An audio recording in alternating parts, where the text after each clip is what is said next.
Welcome to our panel this afternoon about social media trends. My name's Catherine Erdley. I'm a retail consultant and membership host with the Resilient Retail Club. And I'm joined today by Vanessa Adjuman from Copper Dust and Megan Jones from Curated Makers. So social media, it remains top of the priority list for so many businesses. It's a valuable tool to find and engage with potential customers. But it is also not easy, as many of us know. It's an essential tool to be found online, and it's absolutely critical for building relationships with customers. However, social media, the one thing that is constant is that it is never constant.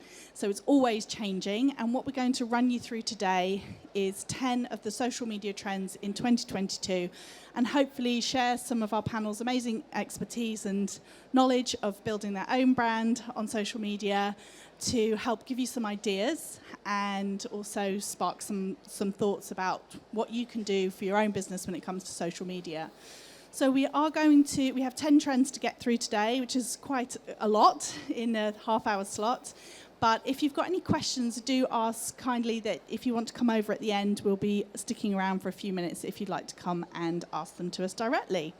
So we're going to start off then looking at the social media trends and offer some takeaway tips to help you. So the first trend that we're going to talk about is social commerce.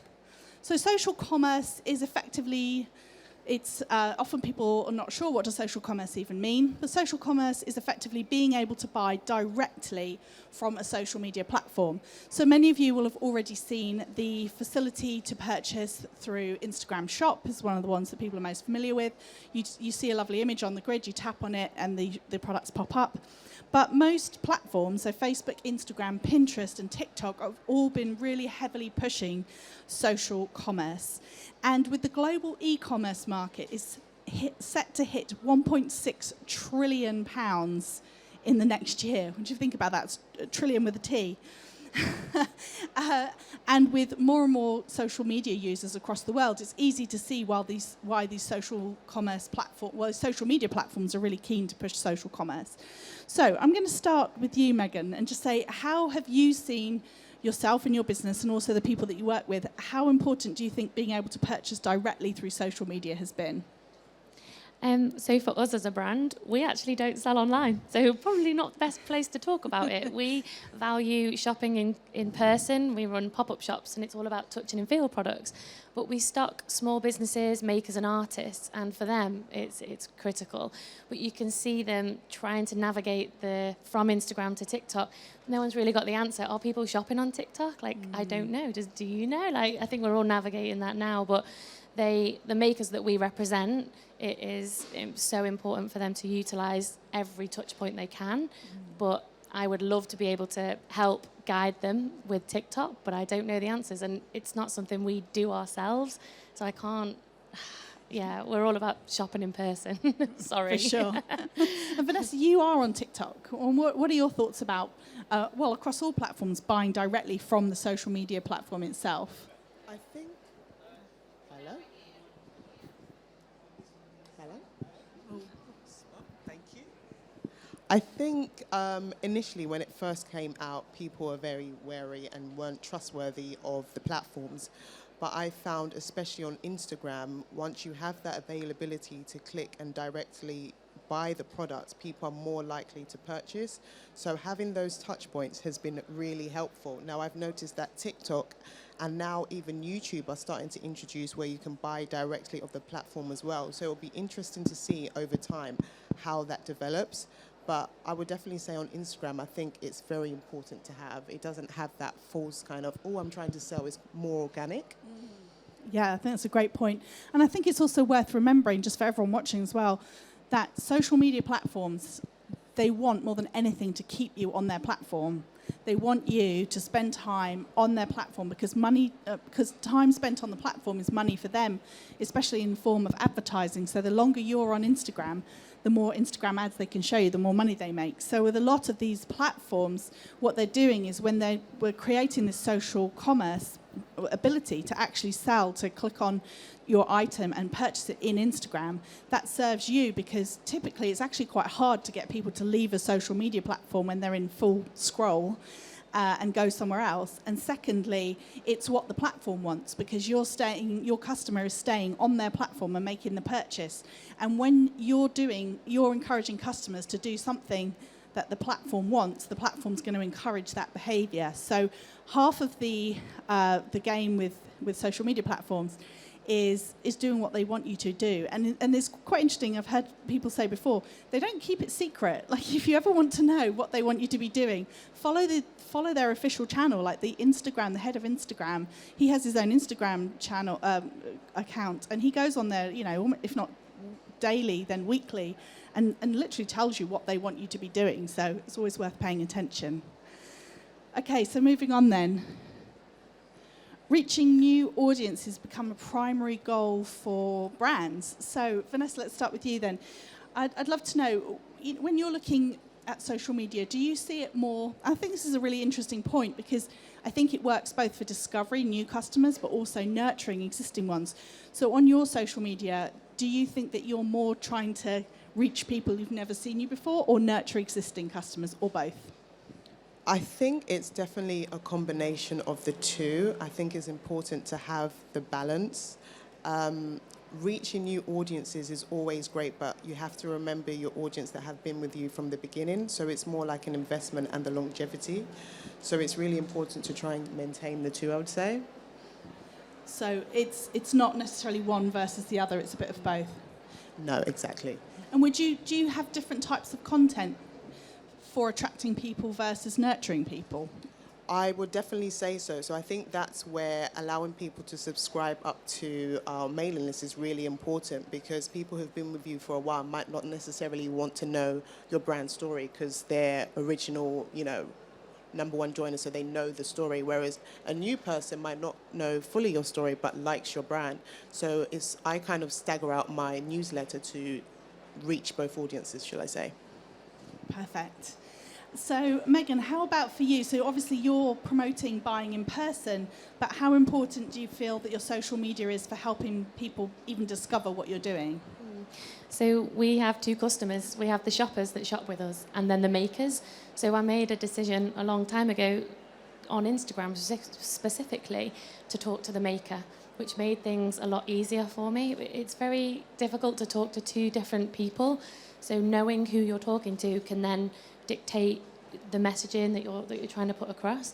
So I focus on the makers, and then when buyers start following us and the shoppers, they're in it for the ride. It's like a behind the scenes for us. Like, whether it's what they're looking for, I don't entirely know, but I know that it works, because what I share is the behind the scenes of growing the business and that juicy stuff that people really want to see. So we use it tactically, and when we know we're not big on TikTok yet, we've not even put any attention on, but I know that will be a different audience, and that will be a younger crowd. So we'll have to change that. We'll be a new customer we're trying to get, so our content will change, but we're still testing out what works in Reels. When we know what works there, we will move to a TikTok to attract new customers there. So I'd say existing for Instagram and new for TikTok. That's going to be our strategy. For sure. So it sounds like what I'm hearing from both of you then is that there's different types of content, whether it's reaching out for the first time or nurturing existing, and it's very much worth spending your time thinking about, especially if you're on multiple platforms, what's your content doing, and is it a nurturing kind of content, or an even a nurturing kind of platform, or is it really a place for sort of discovery? And I'd love to do a little bit of a show of hands here. Just take your business hat off for a moment, put on your kind of consumer hat, because I think often if you feel stuck, it's always good to go back and think about what is your customer thinking about. So who here uses social media to discover new brands? 3 minutes time in the Retail Fest. We have a digital marketing studio. Excellent, okay. Community 10 social media trends. Sponsored by Reveal. Sorry, you guys are the early crowd. Okay, so, and this isn't an either or, you can put your hand up for both. Who here uses social media to follow brands that they like and enjoy seeing their content? Yeah, okay. I'd say that Okay, so most of you do both, a bit of both. So definitely worth thinking about from your own content. How much of it is what are you trying to do here? Are you trying to reach people or maintain a relationship?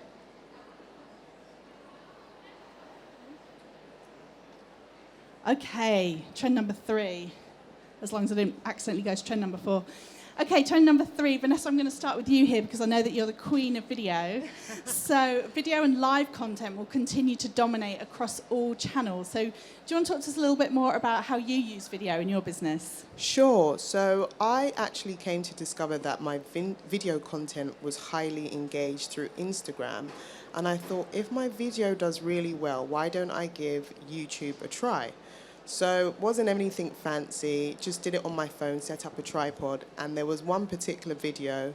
It was about, I think, how to create African-inspired decor in your home, and it racked up about 8,000 views. And I was like, oh my God, I'm onto something here. There's something definitely here. So I've now kind of gone onto YouTube, and I see YouTube more as an investment platform, something I can work on the long term and see the audience grow. And the audience there is actually completely different to my Instagram audience. So the audience on YouTube is more American audience. So it was really interesting because I didn't even know that I had a following in America. So to see that, it just completely almost opened up my business mind.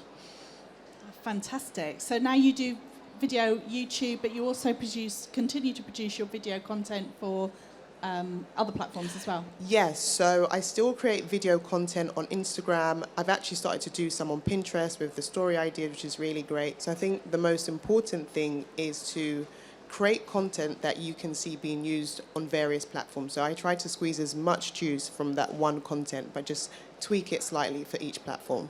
And can we talk a little bit about the practicalities of that? Because we were just discussing beforehand that, so you talked about YouTube, which for those of you I'm sure are all familiar with YouTube being landscape, but then of course we've got portrait in TikTok, Instagram, and Pinterest idea pins, right?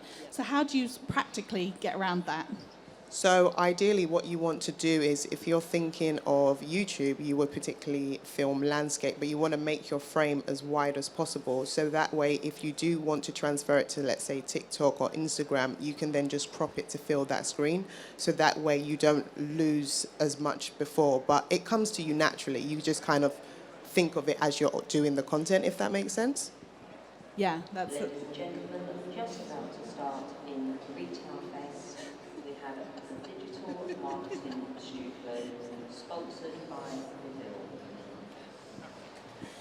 Brazil. Sorry, everybody. Okay, so, right, everyone, I told you to take your business hat off, but now I'd like to put it back on. So who here uses video in their business? Okay, all right, well, yeah, half-half.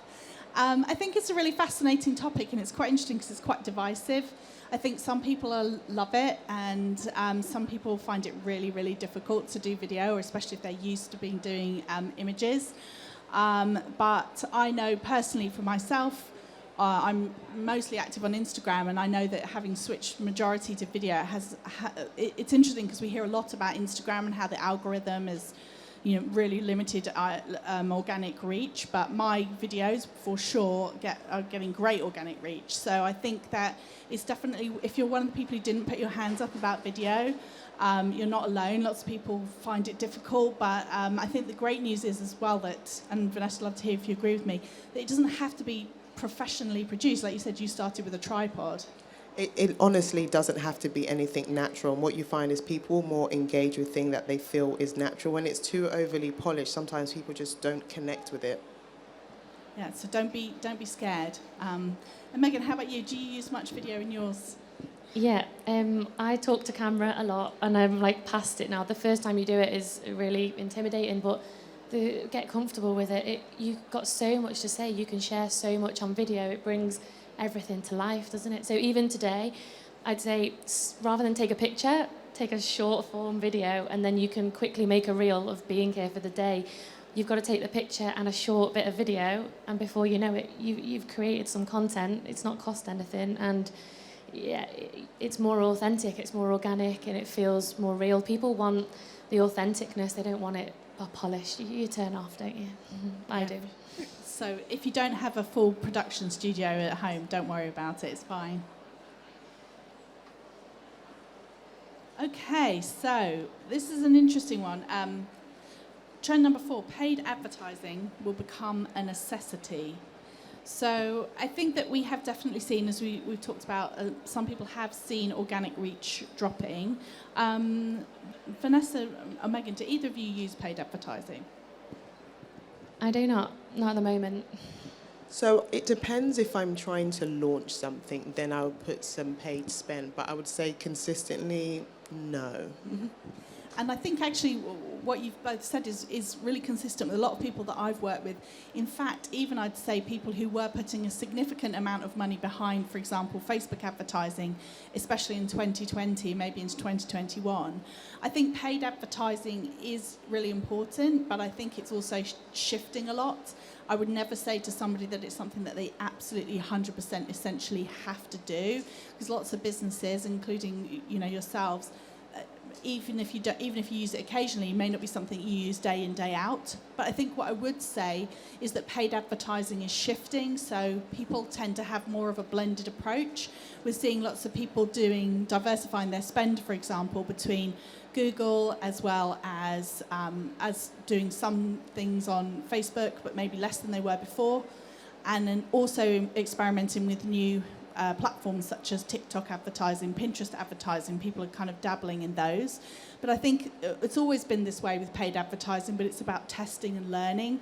And it's also about perhaps shifting. I think we've seen people shifting from less of an emphasis on cold prospecting, which is really expensive, to more about the retargeting. So if somebody's already interacted with your business, if they've purchased from you or if they've interacted with you on your social media, that then perhaps going back and having retargeting ads, the ones that kind of follow you around the internet once you've looked at somebody's website, but those are generally much, much more cost effective. I think what we've seen people move away from is vast amounts of money spent on cold audiences. So I think the paid advertising has always been one tool in a toolkit. I'd never say to somebody that it's something they absolutely have to do, but often it's people using it much more strategically because the costs have definitely gone up. So if you're somebody who used to find great results and have struggled, I'd say you're not alone.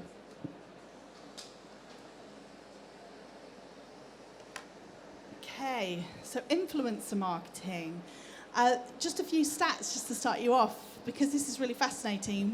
In 2016, the influencer marketing economy was worth £1.7 billion.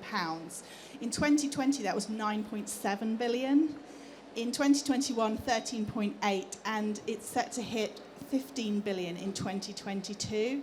So there's a significant amount of spend, and it's also, I think, really accelerated by people seeing perhaps a tougher reach with their paid advertising overall. So Vanessa, I'd start with you. What are your thoughts about influencers?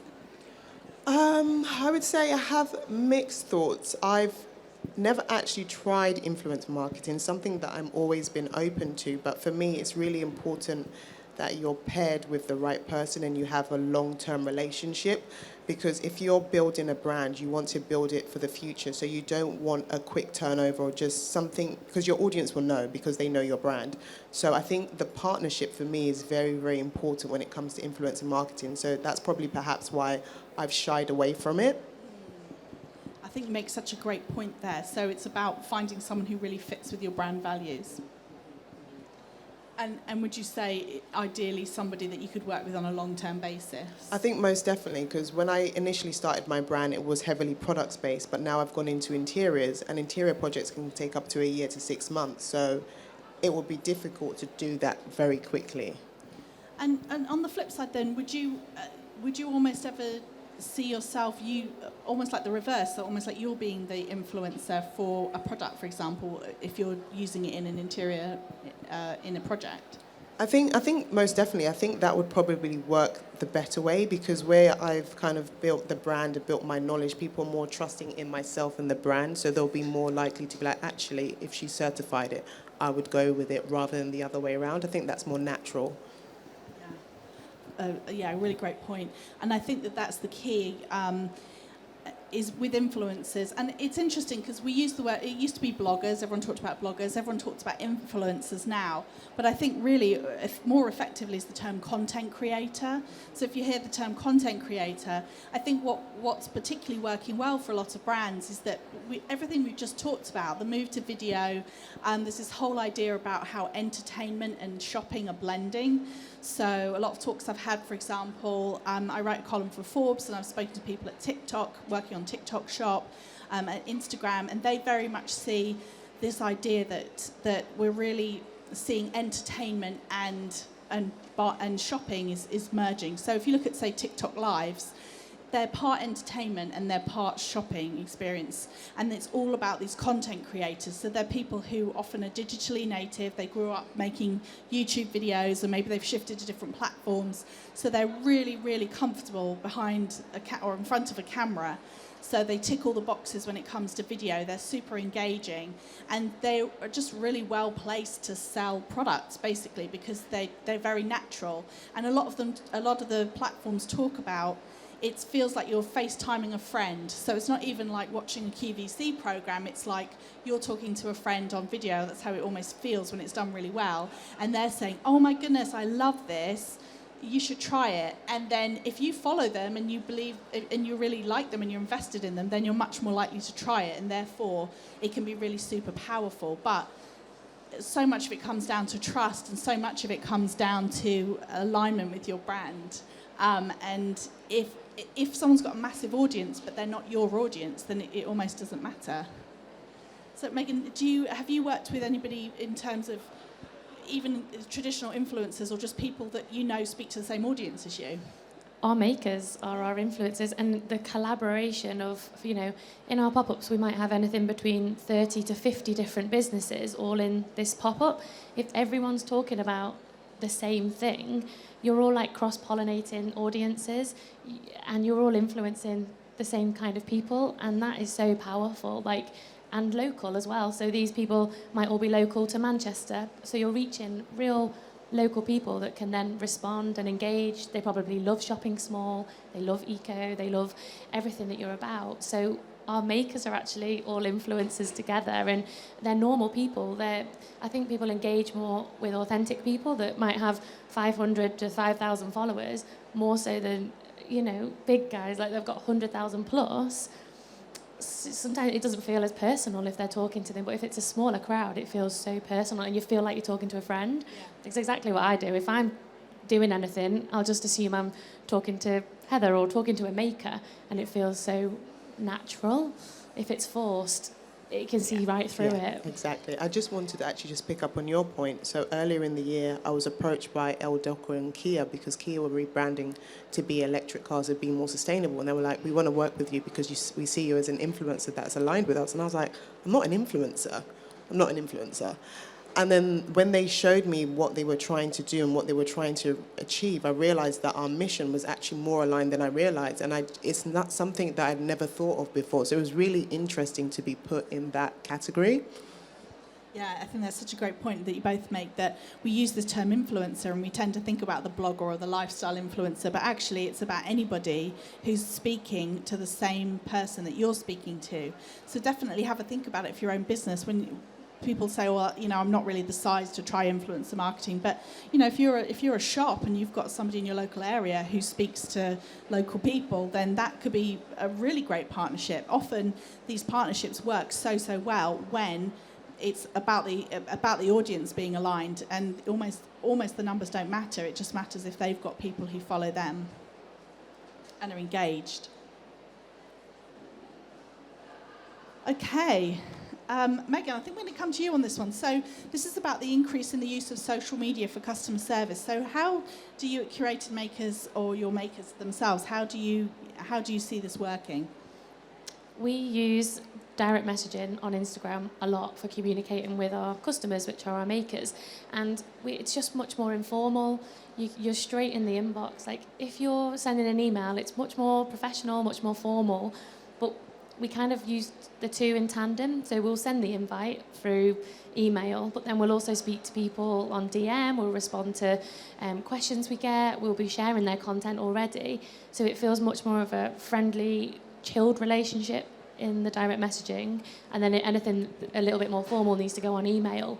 But it's so powerful that you've got hundreds of emails, you might miss it, whereas on a Sunday afternoon you might be looking through your direct messages, and that's exactly when people are going to respond. So I think if you use them both alongside one another, it can be really powerful, as long as you're willing to have someone fully committed to doing the DM and it not going missed or being unread and not responding. So long as you're going to commit, you can have a more organic, trustworthy relationship via DMs opposed to email. Do you agree? Do you see that? Yeah.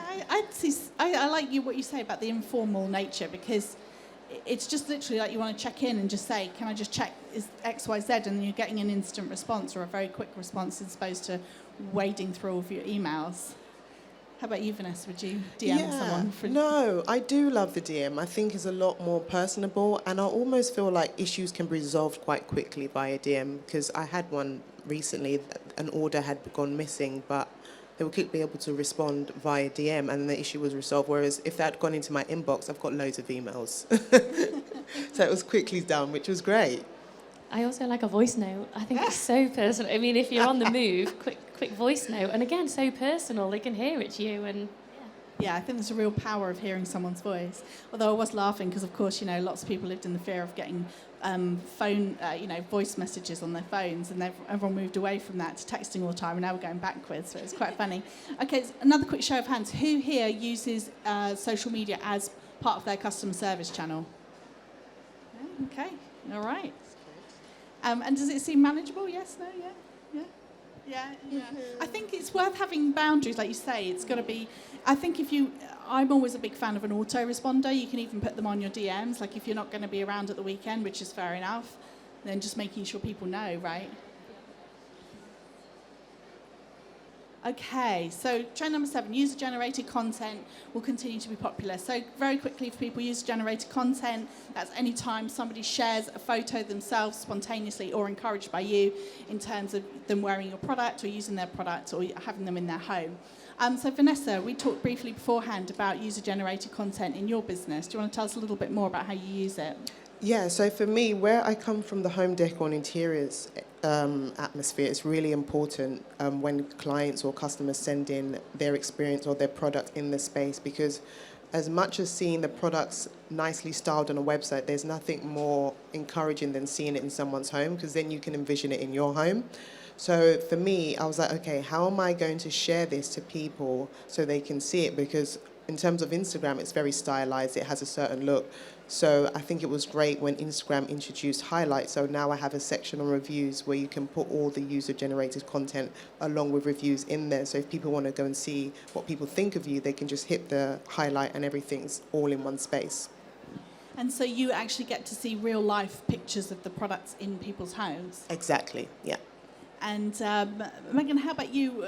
I suppose for you, would part of your user-generated content be people sharing pictures of them at the market?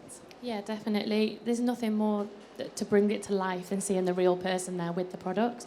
We do get user-generated content when someone shops with us and goes home and places it in their home, and yeah, it's so powerful. I'd utilise it. It's word of mouth, kind of, isn't it? It's someone else doing that work for you. So yeah, social proof. Now, do either of you do anything specifically to encourage that, or does it happen naturally? I would say for me personally, it always happens naturally. To be fair, the products I have are quite statements, so people almost want to show off, like, look what I have, so they always send something. Yeah, at the moment we don't. I've worked for brands in the past that really do, every order that goes out, they encourage people to do that, and I think it's really powerful, and our makers will definitely do that, and I would advise anyone to do it, but we don't at the moment. So you think it's as simple as just saying, please share this, use this hashtag? Yeah, sometimes people love it, and if you just simply ask them to do it, they'll do it for you, but if you don't prompt them to do it, they just won't make time for just it. Won't ever think about it. And sometimes people even go as far as saying, I don't know if anybody here actually encourages it through, like, we'll pick somebody from randomly. If you post a picture, then you'll be in with a chance of getting a discount, things like that. But that's why, it's just priceless. There are stats as well that show nearly 50% of people will want to see some kind of user-generated content before they purchase, whether that's reviews or images. So it definitely is a really, really big part of the customer's buying decision-making journey. So definitely worth thinking about. Even if you ask 100 times and you get 2 pieces of content from it, it's still worth doing, because over time it helps you build up a bank of images and reviews and information that will help future customers make decisions. Okay, trend number 8 then. Local targeting will rise. So Megan, obviously as a business that has events, local targeting must be really, really important to what you do. So do you want to tell us a little bit about how you use it? Yeah, it's critical, and I think it's fascinating. Even Lush a while back making the decision not to have a brand account and actually having them localised. So Lush Liverpool, Lush Manchester, they don't actually have one for the whole brand. We use it an awful lot. We'll still use local hashtags like Liverpool artist, Manchester artist. The group, the power of a local group is so important, even on Facebook. These people are local to your area. It's utilising that. We use it heavily. We will, Etsy local accounts. You get straight to who you're looking for if you're trying to target a new market, for sure. We'll be doing more of it, and we will be doing paid advertising when we get down to that stage. We'll go into more cities. We're going to Cardiff, Glasgow, London this Christmas. We're utilising it more than ever before because we need to be found in new markets. So, yeah, I think it will rise, and that is definitely where our paid spend will be going. And do you think that the customer in particular is looking for local information? I do. Now more than ever, especially after the pandemic. People want to support small. They want to look what's made in their local area, made in the UK. People are desperate for that local piece. They can find it in our pop-ups. We make it super convenient to shop small because we're in where they are shopping and we surprise them. But if they're on social doing it, again, make it easy for them. I don't know what I was trying to say there, but we use it a lot, and I think it will continue to rise, especially the word local. Yeah, I think you're so right. I've certainly seen it a lot with clients that it's almost like even to the hyper-local. So, for example, I'm based in South East London, but there are people who do really well at particular events if they sell prints of that particular area, especially if you don't normally see it because it's not, Buckingham Palace or Big Ben. So to see something that's really representative of your particular area, I think is really powerful. And don't be afraid to use it. Don't be afraid if you've got a business that's in any area, thinking about how you can use the fact that you're from that area to really promote and talk to your customer, because hyper-local is definitely something that people are more and more interested in.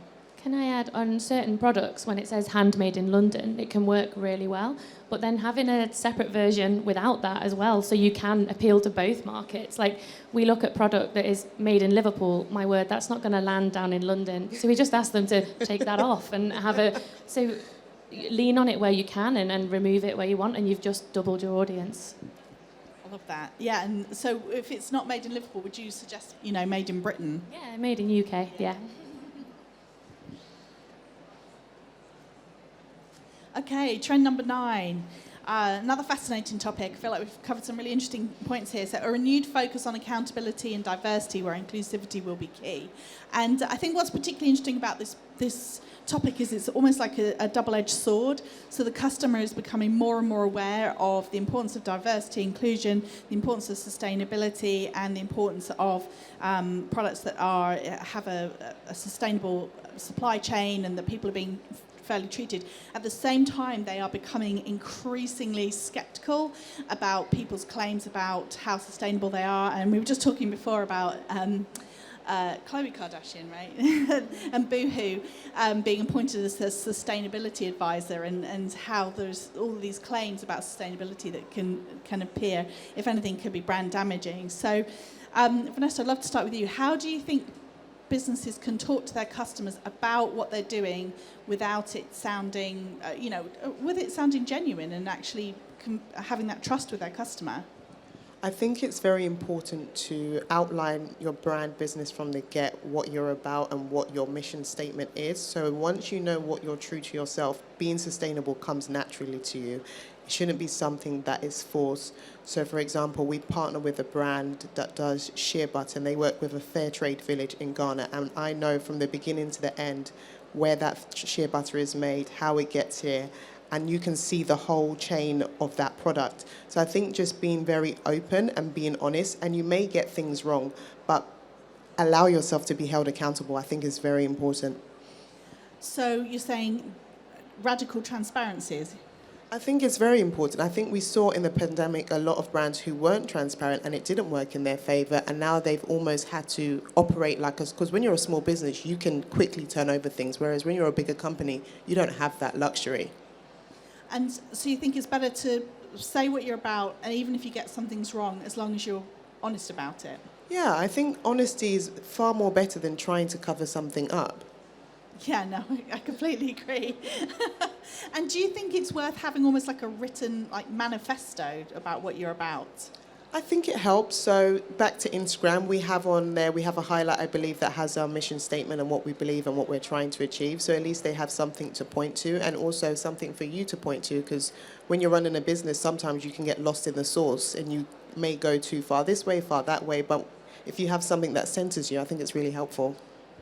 And Megan, and the small businesses, or for yourself, but also the small businesses that you work with, how do you feel that they've been tackling this issue about trying to be honest and open with their customers and avoid these claims of sort of greenwashing? Or It is hard, especially with cost of living. Like, they're all trying, recycling and eco is their main point of view with being product-based businesses. But with cost of living going up and their prices being squeezed, they're trying their best to do everything as sustainably as possible, but with things going higher and higher, there's only so far you can push your customers' prices. So it's a challenge, it really is. But they're trying, and I know I think small businesses, it becomes natural to them to have those values, and they're very good at putting them out there on the website, on social media. So have them, know them, talk about them. love it. A great summary. Have them, know them, talk about them. Okay, so on to our final trend. So social media communities will continue to increase. So Megan, obviously a lot of what you do talk about your community of makers. So how do you see social media playing this role with community building? It's so important to build a community online. It's where we see the most response because it's organic and natural and inclusive, and anyone can be a part of it no matter where they are in the world. Even we can work with young people that are carers and disabled people that can't leave the house easily. So you're opening up your community to be so inclusive to everybody. I use it a lot in sharing the behind the scenes, like I've said before. People like to see that and to see how open you are. I think everyone should lean on it. I think we do want to take things into real life situations and use both hand in hand. But using it for community rather than sales is where we've seen success. We don't sell online, so we have to use it for community. It's really powerful. And like I say, we're not on TikTok yet. That will be a different demographic for us. But our current customer is, we work with John Lewis a lot. It's the John Lewis customer. They're not on TikTok. So even the customer side of things, just know where your audience is at, even fostering that community. Like you say, with YouTube, is completely different to everywhere. So know who you're talking to. Be yourself in a lot of cases. I'm no social media expert. I said that before, the title of the show. But I've got so far from just being myself, which I think people like. They do. Such a great point. So being authentic and making those connections. So Vanessa, do you have a view on if there's a particular platform rather than another that's better for building community? I think for me personally, that's actually probably one of my more favorite aspects of running a business, is building that community. So I will know that my YouTube audience might be slightly different from my Instagram audience, but the most fundamental thing is that they understand the brand and they understand how it works. So sometimes I might get stuck in my business and I'll ask the community, I'll be like, I'm looking for partnerships in this area. Do you know any great brands? And people DM me. And I think that's so important, because how else would I find those people? That's such a great point. So reaching out to them for their input. Mm-hmm. Yeah. No, I love that. And I think that, I think you're right. I mean, social media, it's the clue's in the title, social. So it's about thinking about how you can build that community. And I think often it's hard to say exactly how, but probably a great starting point is being authentic, because if your content is authentic, great content, it will repel the people who don't fit with you, but it will really attract the people who do, that have the same interests as you, and that's how communities build. Okay, all right. Well, thank you so much, everybody. That is the end of our 10 trends. So just quickly to run you back through. So our 10 trends are: social commerce will continue to expand, reaching new audiences will become a primary goal, paid video and live content will continue to dominate, paid advertising will become a necessity, influencer marketing continue to soar, increase the use of social media for customer service, user-generated content will continue to be popular, and local targeting will rise. Renewed focus on accountability and diversity, and social media communities will continue to increase. So I feel like we've covered a huge amount. So thank you so much to Vanessa and Megan, and thank you all for coming. If you want to stick around, we'll be here for a few more minutes if you want to ask us any questions. But thank you. Thank you.